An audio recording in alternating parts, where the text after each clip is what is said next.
فليعمل عملا صالحا ولا يشرك بعبادة ربه أحدا. بسم الله الرحمن الرحيم. إن الحمد لله نحمده تعالى ونستعينه ونستغفره ونعوذ بالله من شرور أنفسنا ومن سيئات أعمالنا. من يهده الله فلا مضل له ومن يضلل فلا هادي له. أشهد أن لا إله إلا الله وحده لا شريك له وأشهد أن محمدا عبده ورسوله. يا أيها الذين آمنوا اتقوا الله حق تقاته ولا تموتن إلا وأنتم مسلمون. يا أيها الناس اتقوا ربكم الذي خلقكم من نفس واحدة وخلق منها زوجها وبث منهما رجالا كثيرا ونساء واتقوا الله الذي تساءلون به والأرحام إن الله كان عليكم رقيبا. يا أيها الذين آمنوا اتقوا الله وقولوا قولا سديدا يصلح لكم أعمالكم ويغفر لكم ذنوبكم ومن يطع الله ورسوله فقد فاز فوزا عظيما. أما بعد فإن أصدق الحديث كتاب الله وخير الهدي هدي محمد صلى الله عليه وسلم وشر الأمور محدثاتها فإن كل محدثة بدعة وكل بدعة ضلالة وكل ضلالة في النار. إخواني في الله أعاذني الله وإياكم. Sesungguhnya nilai iman seseorang tergantung dari rasa takut. Dengan sebenar-benarnya rasa takut kepada Allah Subhanahu wa taala. Dan diiringi dengan rasa pengagungan kepada Allah Subhanahu wa taala.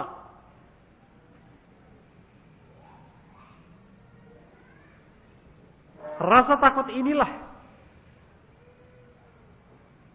hakikat dari keimanan seseorang. Rasa takut yang ada pada diri seseorang merupakan buah dari amal soleh kita. Buah dari amal soleh yang telah disyariatkan oleh Allah Subhanahu wa taala. Rasa takut ini telah disinggung oleh Allah Subhanahu wa taala atas orang-orang yang beriman yang kurang rasa takutnya.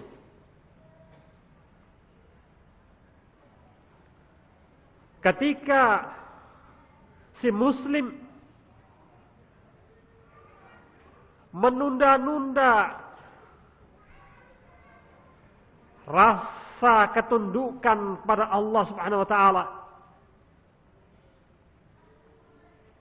yang itu merupakan bukti dari rasa takutnya kepada Allah, maka Allah singgung dalam ayatnya surat Al-Hadid ayat ke-16. Alam ya'ni lil ladzina amanu an tasha'a qulubuhum li dzikrillah wa ma nazala minal haqq. Belumkah saatnya atas orang-orang yang beriman untuk menundukkan hatinya untuk berzikir kepada Allah, mengingat kepada Allah dan apa-apa yang diturunkan dari Allah dari kebenaran. Wala yakunu kalladzina utul kitab min qabl. Jangan sampai kalian itu menjadi seperti orang-orang yang telah dikasih Alkitab oleh Allah SWT. Fatala alaihimul amad faqasat qulubuhum wa katsirun minhum fasiqun.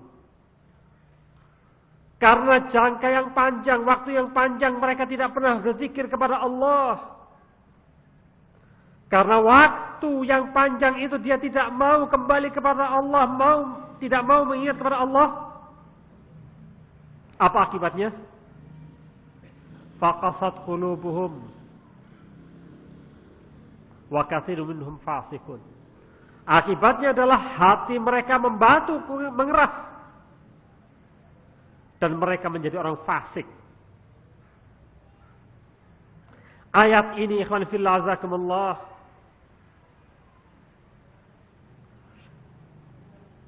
menyinggung kepada kita, kapan lagi waktunya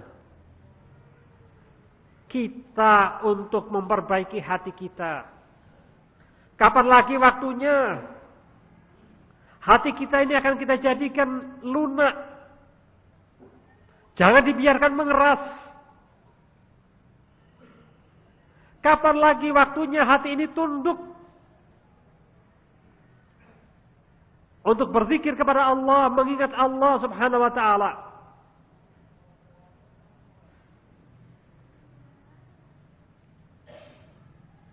Kapan lagi waktunya untuk kita tunduk kepada al-haq yang Allah turunkan lewat nabinya Muhammad sallallahu alaihi wasallam. Ayat ini hafizakumullah mengajak kita untuk bersungguh-sungguh untuk menundukkan hati kita kepada Allah Subhanahu wa taala dan apa-apa yang telah diturunkan dari al-haq itu tadi. Agar kita selalu ingat kepada Allah Subhanahu wa taala, atas kebesaran Allah, atas kekuasaan Allah, dan kita mau mengikuti syariat-syariat yang telah ditetapkan oleh Allah.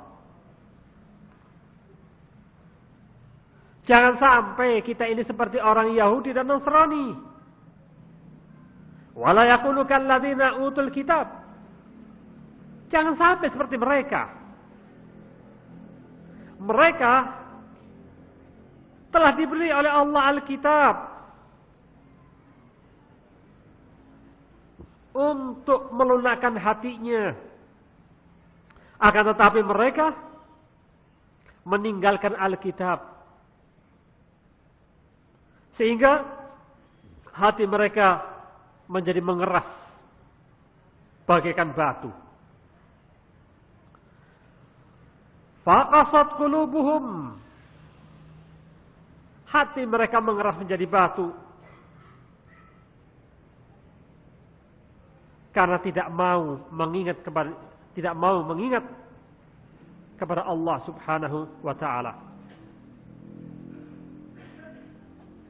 Ikhwan fillah azakumullah. Maka yang dituntut kepada seorang hamba adalah jangan sampai kita ini menjadi seperti Yahudi ataupun Nasrani yang telah menggantikan kitab yang Allah berikan kepadanya hanya diganti dengan harga yang murah.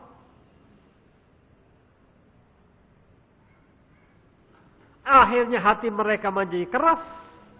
Kalau hati sudah mengeras, ikhwan fillah azakumullah, la tuqbal mau'izah wala tariqu laha wala talid. Tidak bisa menerima nasihat. Hati kalau sudah mengeras, tidak mempan dengan nasihat, tidak bermakna, tidak berarti nasihat-nasihat itu. Tidak akan menjadi lemah, lembut lagi hati ini. Kalau keadaan hati sudah seperti itu, maka yang pantas untuknya adalah laknat dan azab wal-iyadzubillah.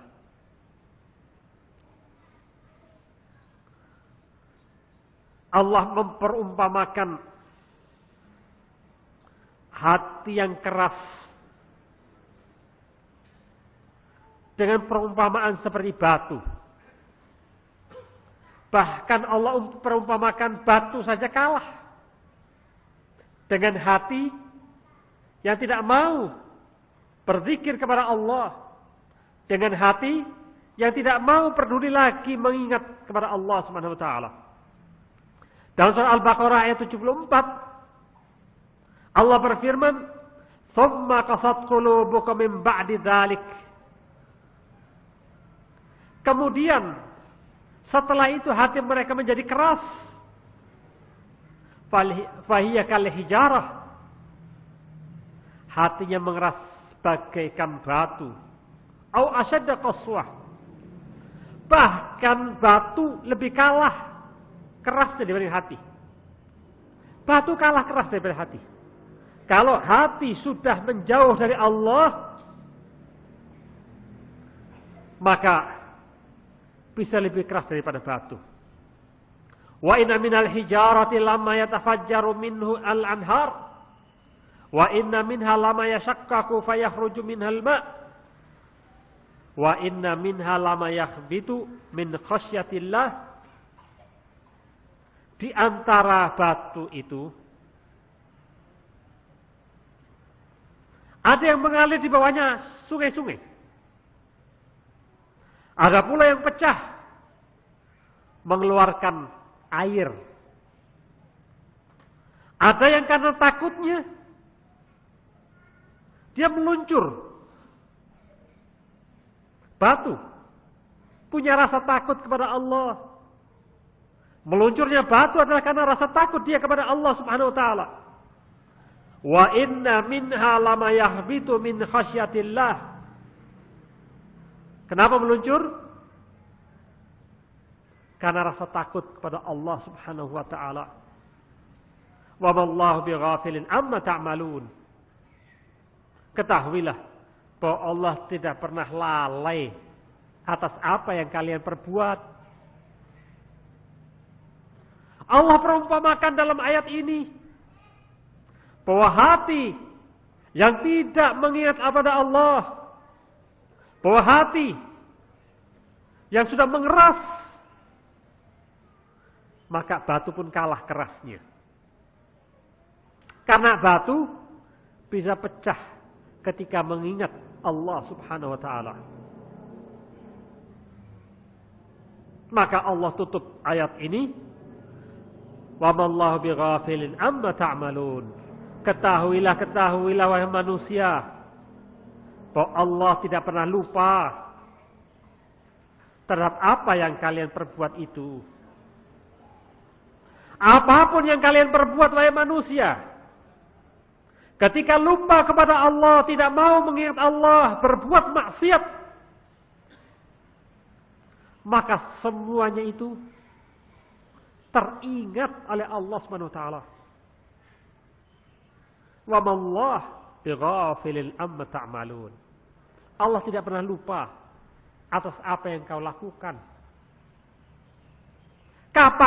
Kapanpun kau melakukannya, dimanapun kamu melakukannya, tidak akan dilupakan oleh Allah Subhanahu wa taala. Kalau demikian, ikhwan fillah azakumullah,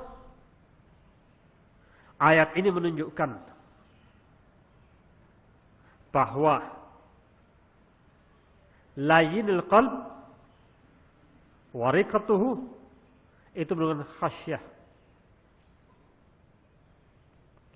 Atau bisa dibalik, rasa khasyah itu ada, rasa ketundukan itu ada pada seseorang ketika, atau menunjukkan bahwa hati seseorang itu lemah lembut.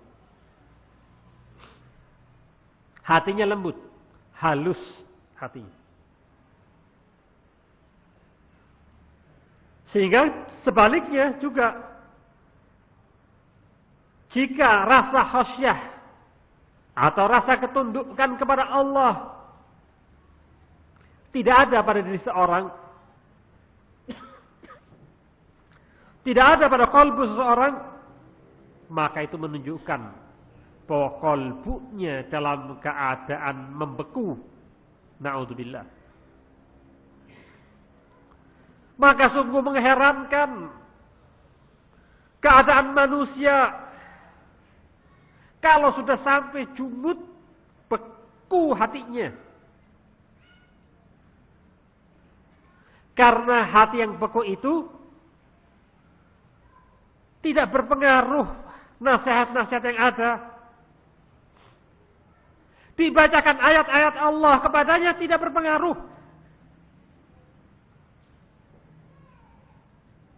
Tidak berpengaruh, tidak mempunyai perasaan tentang keagungan Allah.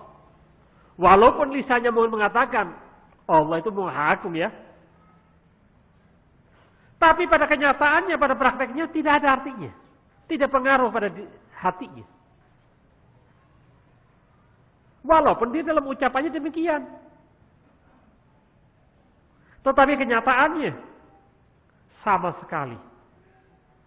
Ayat dibacakan tidak berpengaruh dalam hatinya. Padahal makhluk-makhluk lain yang jauh lebih besar daripada manusia, semuanya pada takut pada Allah. Gunung yang besar, yang kokoh seperti itu takut pada Allah. Malaikat yang kuat luar biasa takut kepada Allah. Bahkan diriwayatkan dalam satu riwayat, Rasul alaihissalatu wassalam bertanya kepada malaikat Jibril alaihissalam, "Mani lam ara Mikail dahikan qat." Kata Rasul kepada Jibril, "Kenapa aku kok nggak pernah melihat malaikat Mikail senyum sama sekali, barang sedikit pun nggak pernah melihat. Kenapa? Kok malaikat Mikail tidak pernah tersenyum? Tidak ada senyumnya sama sekali. Kenapa?" Maka dijawab oleh Jibril alaihissalam, "Ma dhahaka Mikail mundu khuliqatan nar." Mikail itu tidak pernah tersenyum setelah diciptakannya api neraka oleh Allah Subhanahu wa taala. Mikail yang kuat seperti itu takut kepada Allah, takut kepada nerakanya Allah Subhanahu wa taala. Bagaimana dengan manusia? Dibacakan ayat tentang neraka, tidak bergeming, tidak takut sama sekali. Bahkan yang lebih jahat daripada itu, orang-orang yang membacakan ayat-ayat Al-Quran tentang azab Allah, dijadikan bahan tertawaan. Ayat Allah tentang azab yang fungsinya adalah menakut-nakuti manusia, dijadikan bahan perolok-olokan.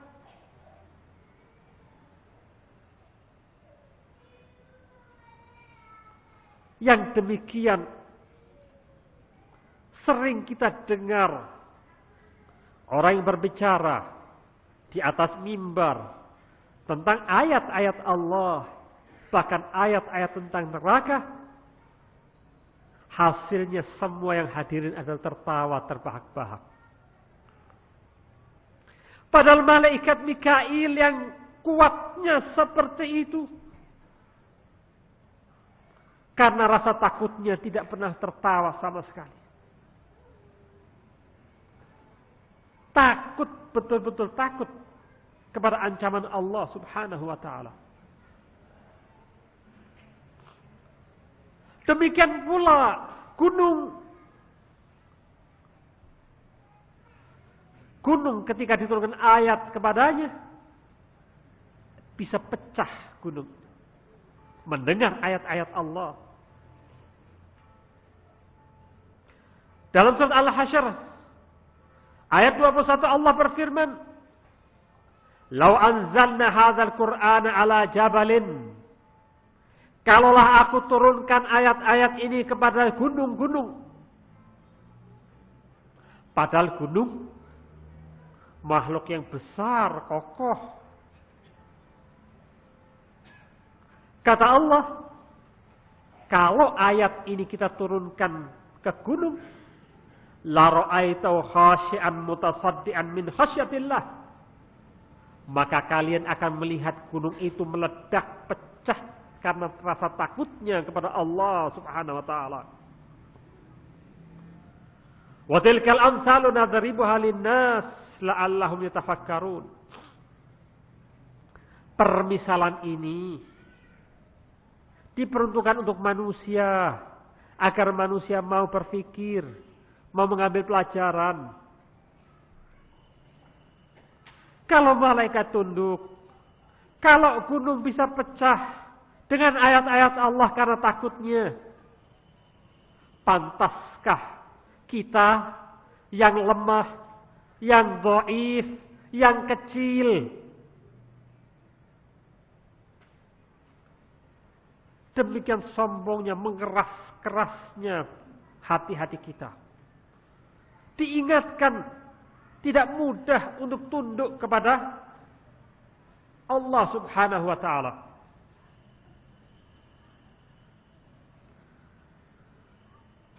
Oleh karena itu, sangat berbeda sifat muslim yang hakiki, sifat muslim yang shadiq, yang jujur kepada Allah Subhanahu wa taala, sifat mukmin yang hak, yang sungguh-sungguh. Maka mereka yakhsha rabbahu wa maulahu. Mereka takut kepada Allah, sang pemiliknya. Bahkan itulah yang menjadi target dari si muslim, si mukmin. Dia berusaha agar dirinya betul-betul takut kepada Allah Subhanahu wa taala. Fala yaqul qawlan aw ya'mal amalan.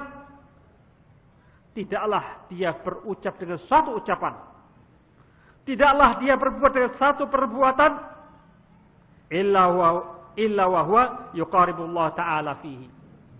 Maka mereka merasa yuraqib, ada yang mengawasi, Allah Subhanahu wa taala mengawasi terus-menerus dirinya. Dia merasa dirinya diawasi oleh Allah.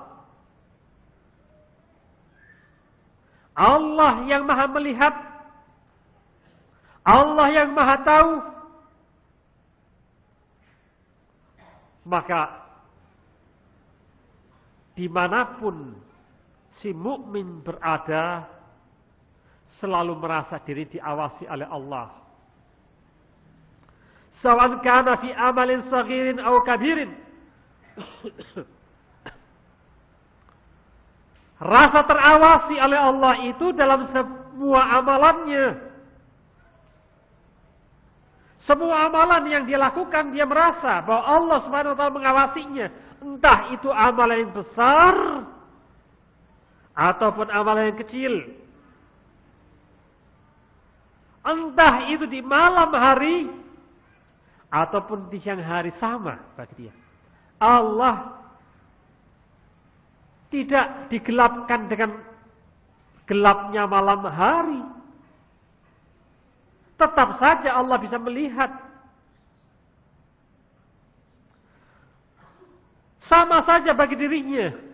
Entah dia dalam keadaan sendirian atau sedang bersama orang-orang yang lainnya. Sama saja bagi dirinya. Allah selalu mengawasi dirinya.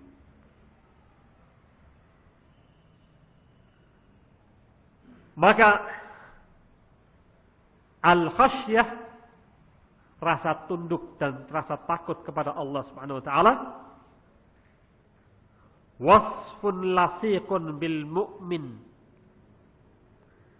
Sifat yang melekat pada diri mukmin, tidak pernah lepas. Rasa khasyah, tunduk dan takut kepada Allah itu sifat yang selalu melekat dimanapun dia berada, di tempat sepi ataupun ramai keramaian, di tempat terang ataupun gelap, siang ataupun malam, tetap saja sama. Dia merasa bahwa dirinya diawasi oleh Allah Subhanahu wa ta'ala. Allah memberikan gambaran sifat orang yang beriman ini. Alladzina yakhshawna rabbahum bil ghaibi wa hum minas sa'ati musyfiqun. Yaitu orang-orang yang tunduk hatinya kepada Allah Tuhan mereka dalam keadaan dia tidak mengetahui, tapi tetap takut kepada Allah Subhanahu wa taala. Wa hum minas sa'ati musyfiqun. Dan dia atas hari kiamat musyfiqun. Takut, yang betul-betul takut. Orang yang beriman, ikhwan fillah azakumullah, takut terhadap hari kiamat. Tidak merasa aman. Dia selalu bertanya-tanya tentang amalannya. Itulah sifat yang terus menyertai orang yang beriman. Di dalam ayat yang lain, surat Al-Mu'minun, Allah membuka surat ini dengan sifat orang yang beriman. Qad aflahal mu'minun. Telah menang, berbahagia orang yang beriman. Alladzina hum fis salatihim khashi'un. Yaitu orang-orang yang dalam salatnya khusyuk. Kata para ulama, wal khusyuk huwa atharul lil khasyah. Khusyuk itu apa sih? Khusyuk itu asar yang membekas, hasil dari rasa tunduknya dia kepada Allah Subhanahu wa taala.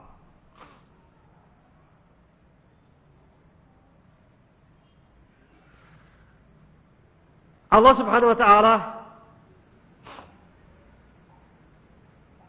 mengkisahkan tentang keluarga Zakaria.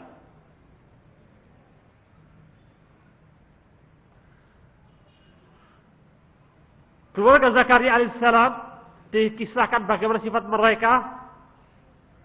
Fastajabna lahu wa wahabna lahu Yahya.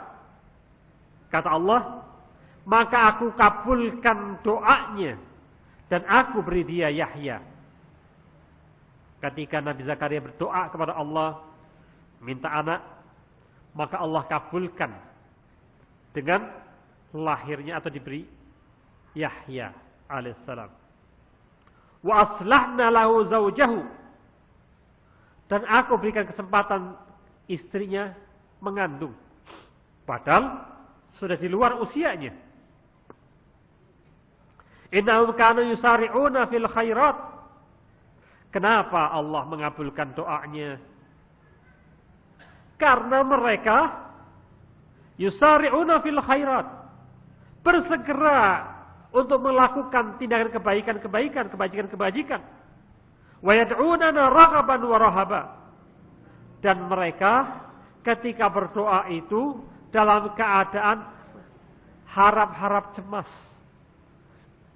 Adanya rasa takut di dalam doanya itu. Wa kanu lana khashi'in. Dan dia ada termasuk orang yang khusyuk, khashi'in. Lah, ayat ini jadikan dalil bahwa khusyuk adalah sebab raghaban wa rahaba, harap-harap cemas.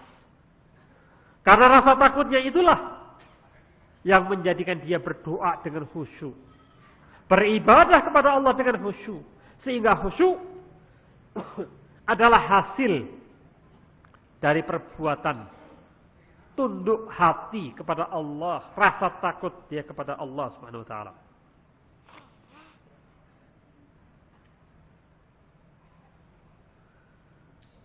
Karena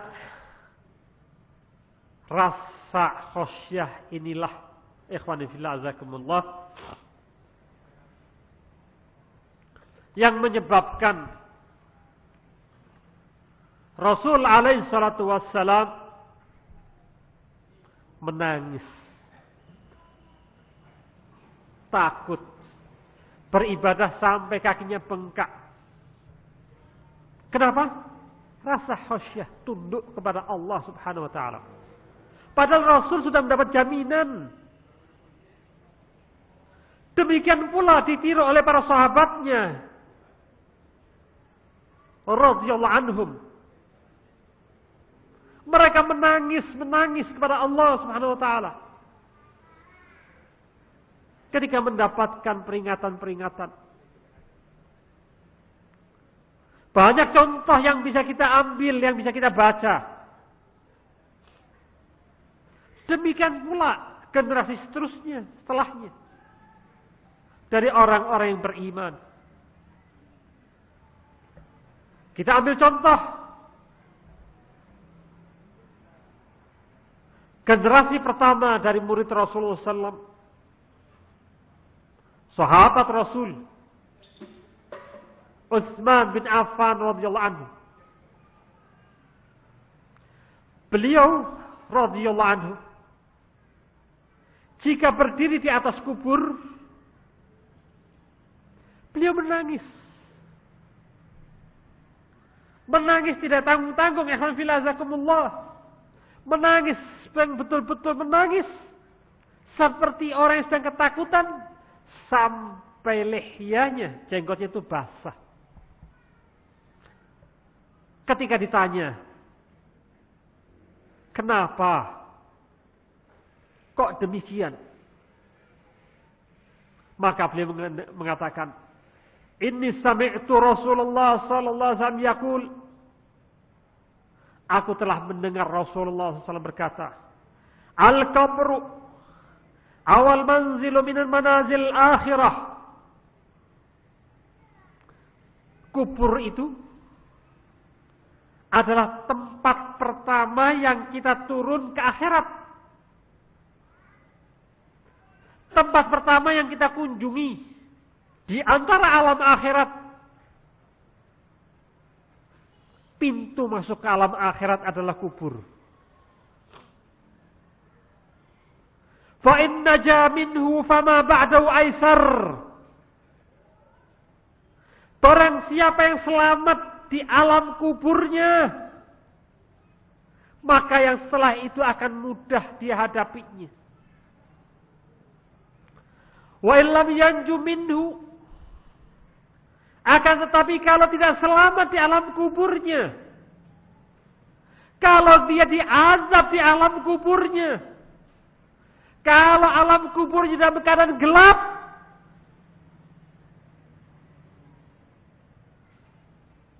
kalau dia menderita di alam kuburnya, fama ba'dahu asyad,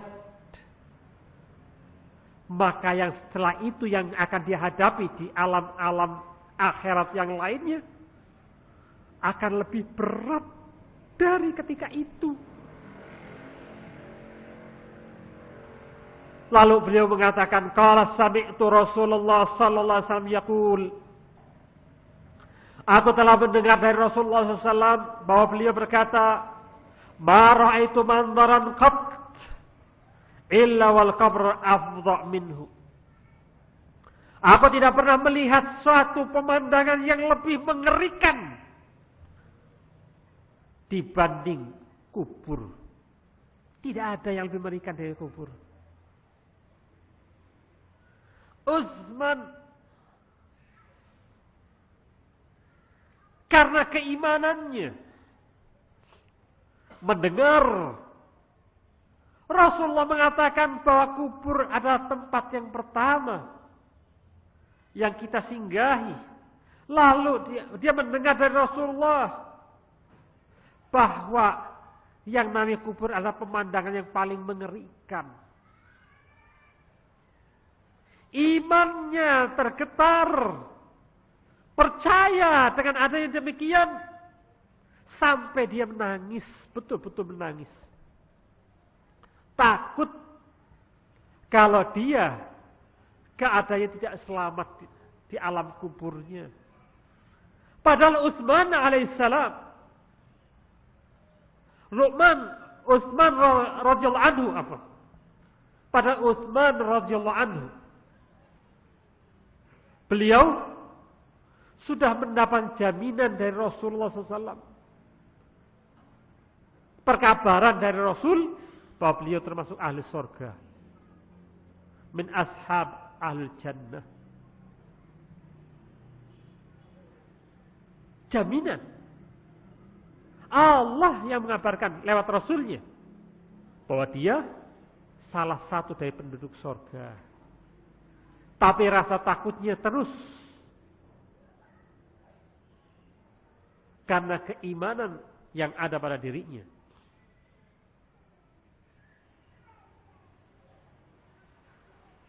Kita lihat lagi contoh yang lain.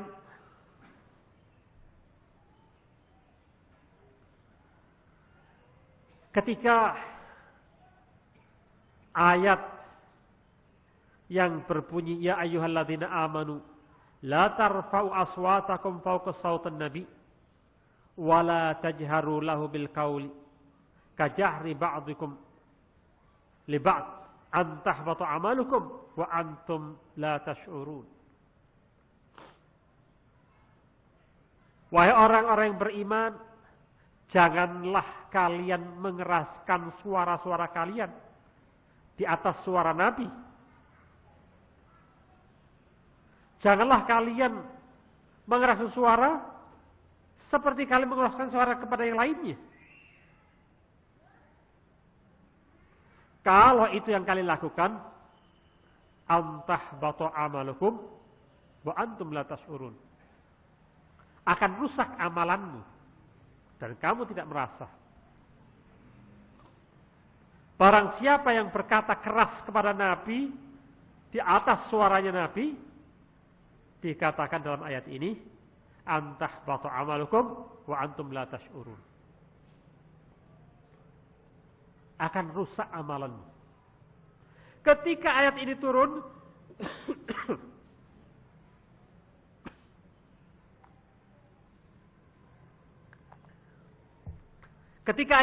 ikhwan fillah jazakumullah, ada seorang sahabat mengurung diri dalam rumahnya. Itu Thabit bin Qais. Mengurung di dalam rumahnya. Dia mengatakan, ana min ahlun nar. Aku ini termasuk orang penduduk neraka. Aku termasuk penduduk neraka setelah ayat ini turun. Merasa dirinya kena dalam ayat ini. Sehingga dia mengurungkan diri dalam rumah, tidak mau bertemu. Malu, tidak sanggup untuk bertemu dengan Rasul alaihi salatu wassalam. Ketika dia mengurung diri dalam rumah, Rasulullah mencari tidak pernah melihat. Tidak pernah melihat Thabit. Maka Rasulullah bertanya kepada para sahabatnya, ya Sa'ad,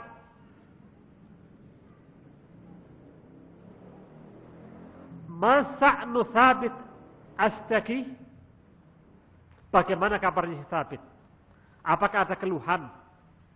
Ada masalah? Kok tidak pernah kelihatan ke masjid ataupun ke majelis?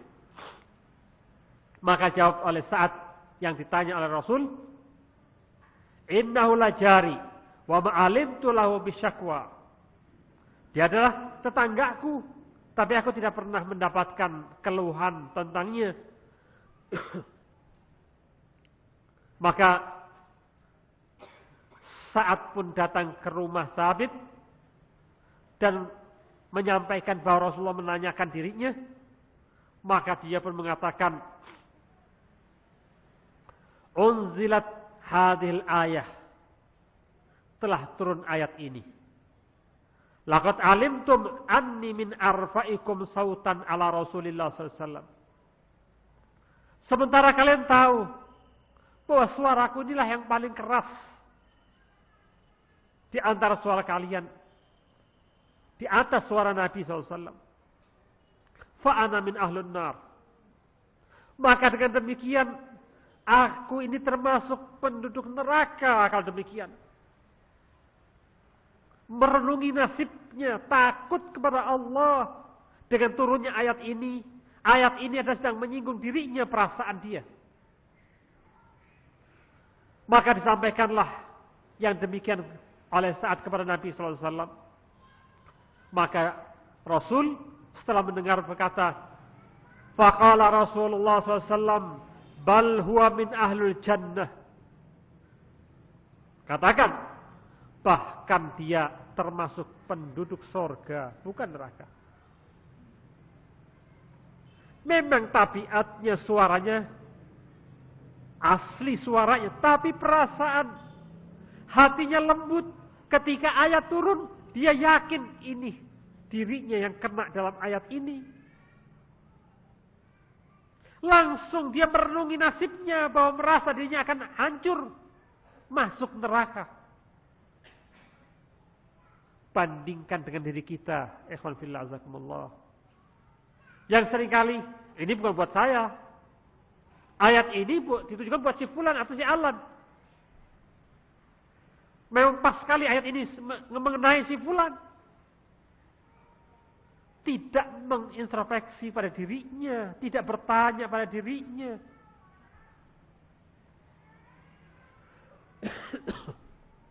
Ini perbedaan antara kita dengan mereka.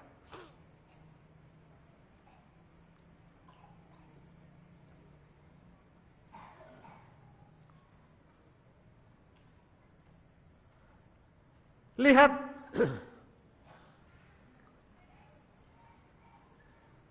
suatu hadis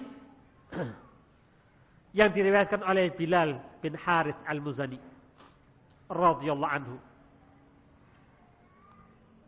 Beliau berkata bahwasanya Rasulullah SAW telah berkata, "Innar rajula la yatakallam bil kalimah min ridwanillahi ta'ala ma yadhunnu an tablagha ma balagat." Sesungguhnya seseorang telah berkata dengan suatu kataan yang dengan perkataan itu Allah ridha dengannya. Dia tidak menyangka ucapan itu akan mengantarkan kepada keridhaan Allah yang begitu besarnya. Sampai yaktubullah azza wa jallahu biha ridwanahu ila yaumil qiyam. Ila yaumil yalqah. Dicatat oleh Allah dengan ucapan, satu ucapan itu sampai dengan ucapan apa? Allah telah ridho dengannya sampai hari perjumpaan dengan Allah Subhanahu wa taala. Allah ridho dengan kalimat itu. Padahal sang pembicara tidak menyangka kalimat itu bisa sedemikian besar maknanya di sisi Allah Subhanahu wa taala. Sebaliknya,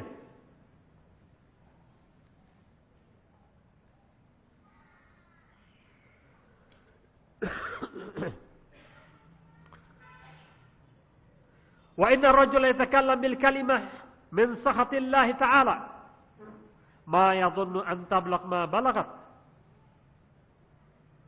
yaktubullah ta'ala alaihi biha sakhatahu ila yaumil yalqah.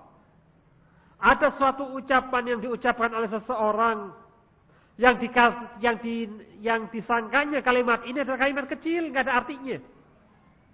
Ternyata kalimat ini di sisi Allah ada kalimat besar yang menimbulkan Allah marah padanya dan dicatat oleh Allah bahwa Allah marah padanya sampai hari pertemuan dengannya.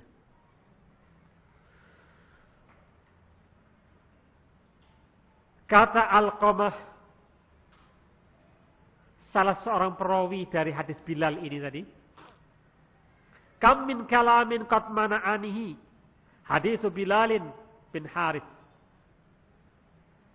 Salah satu penulis riwayat, arti ulama mutaqaddimin, beliau mengatakan berapa banyak ucapan yang aku tahan, aku gagalkan. Tadinya aku ingin bicara dengan satu ucapan, tapi aku gagalkan ucapan itu gara-gara ingat hadis Bilal ini. takut kalau kalimat ini yang aku keluarkan ternyata menjadikan sebab Allah marah pada diriku. Rasa takutnya dia menjadikan dia menahan dirinya untuk berkata. Lihat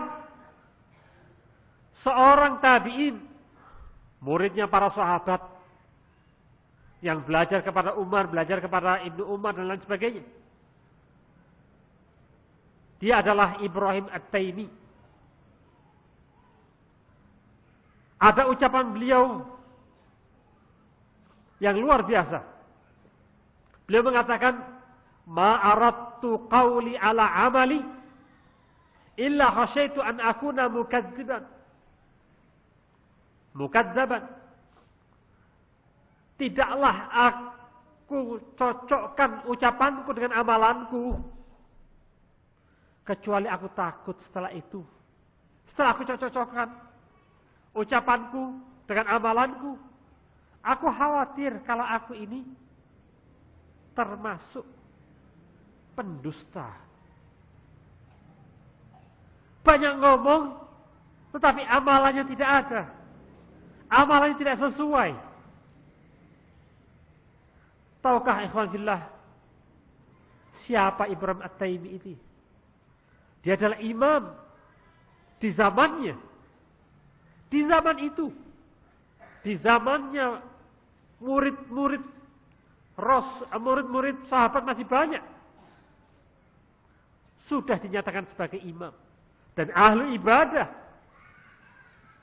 Orang yang punya rasa takut kepada Allah. Ibadahnya luar biasa. Banyaknya dia beribadah kepada Allah.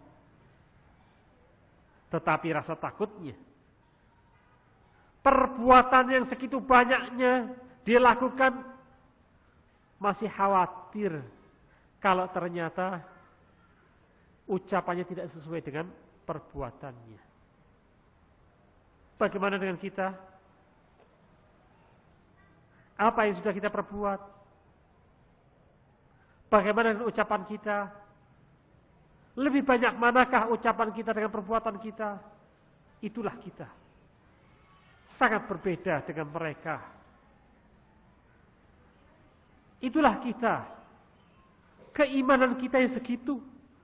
Berbeda dengan para sahabat, dengan para tabi'in. Yang mereka punya rasa khasyah. Rasa takut. Tunduk hati kepada Allah subhanahu wa ta'ala.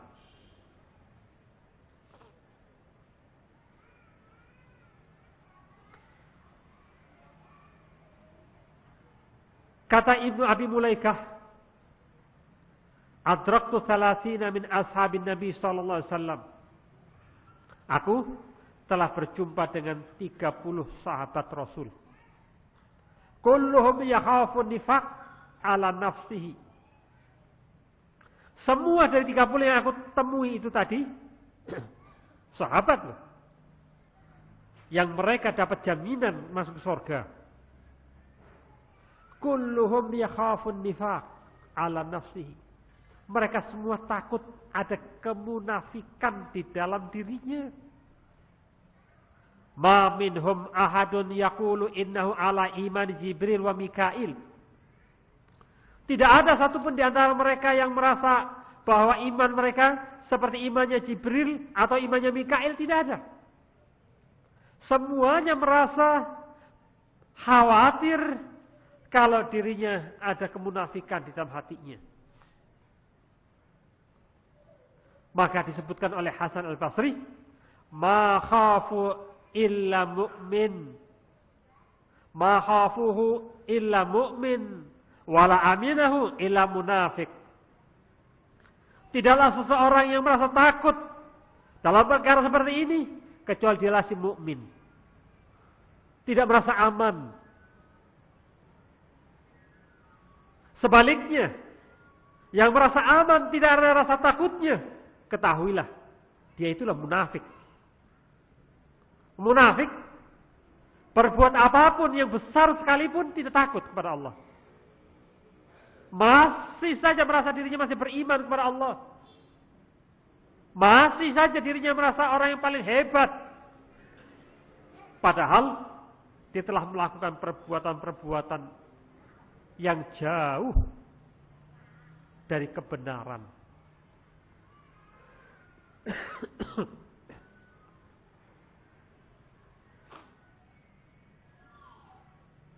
Ikhwan fillah azakumullah. Kisah yang terakhir sebagai pelajaran bagi kita tentang Ibnu Abi Maisarah. Dia itu kalau mau tidur, ketika sudah di atas tempat pembaringannya, dia mengatakan, ya laitani lam tolidni ummi. Kalaulah saja ibuku tidak melahirkanku. Maka ibunya mengatakan, ya Maisarah, inna Allah Ta'ala qad ahsana ilaika wa hadaka lil Islam. Wahai Maisarah, bukankah Allah telah memberikan kebaikan untukmu? Allah telah memberikan hidayah Islam untukmu. Qala ajal, benar wahai ibu.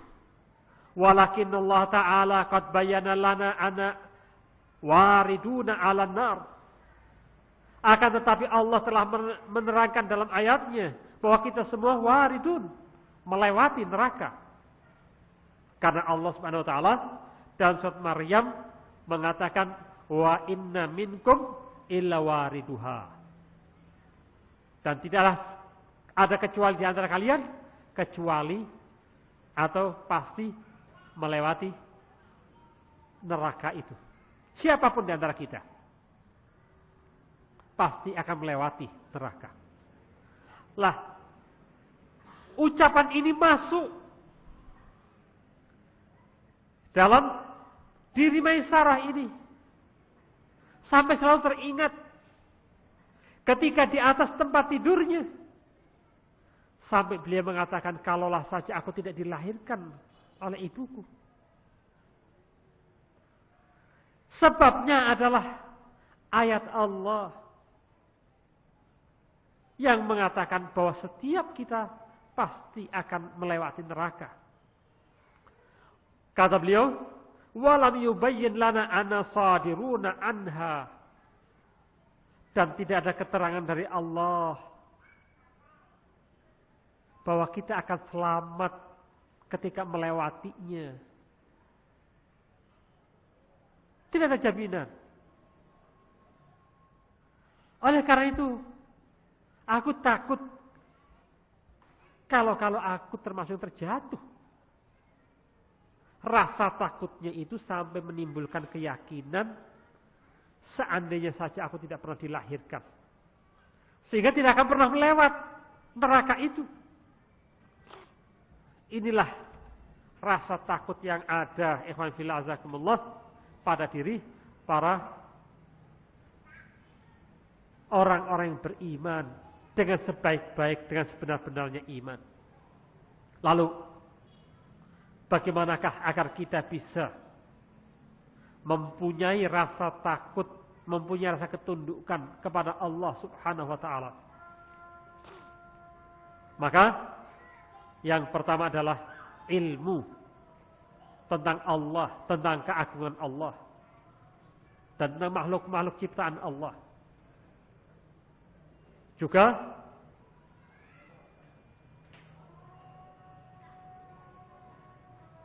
untuk yang kedua adalah kita berpikir tentang akhirat. Apa yang Allah sediakan dan untuk orang yang beriman, dan apa yang Allah sediakan untuk orang-orang yang jahat. Yang ketiga adalah kita harus sering membaca sejarah. Bagaimana orang-orang yang beriman berpegang teguh terhadap agamanya. Dan yang keempat, yang terakhir adalah terusnya kita menambah amal soleh kita, amal ketaatan kita, karena ketaatan akan mengantarkan kita kepada ketaatan yang lainnya. Wallahu a'lam bishawab. Mungkin itu yang bisa saya sampaikan di kesempatan ini. Kalau ada yang salah atau kalimat kata yang kurang berkenan, maka saya mohon maaf sebesar-besarnya. Semoga Allah memaafkan saya. Akhir da'wana alhamdulillahirabbil alamin. Subhanakallahumma wa bihamdika asyhadu an la ilaha illa anta astaghfiruka wa atubu ilaik. Walhamdulillah.